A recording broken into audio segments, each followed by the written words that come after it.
বন্ধুরা, কম বেশি স্মার্ট ঘড়ি কিন্তু আমরা অনেকেই ব্যবহার করে থাকি। তো স্মার্ট ঘড়ির এই বেল্টগুলো কিন্তু ব্যবহার করবার ফলে অনেক সময় অপরিষ্কার হয়ে যায়, কালো কালো দাগ হয়ে যায়। তো সেগুলো আমরা বাড়িতেই কিন্তু খুব অনায়াসেই একদম নতুন বেল্টের মতন করে পরিষ্কার করে নিতে পারবো। তো সেই টিপস আজকে তোমাদের সাথে শেয়ার করব এবং রয়েছে আরও 3টে টিপস। তো তোমরা দেখতে থাকো।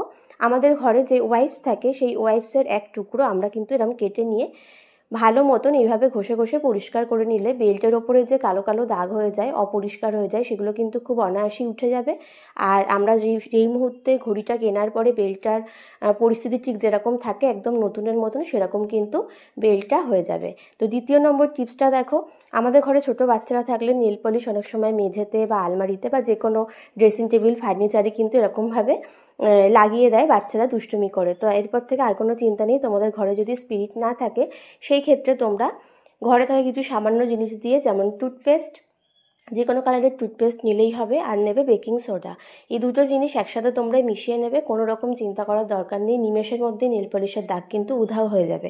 তো দেখো, দুটো জিনিস ভালো করে আমি মিশিয়ে নিয়ে একটা পেস্ট বানিয়ে নেবো। দুটো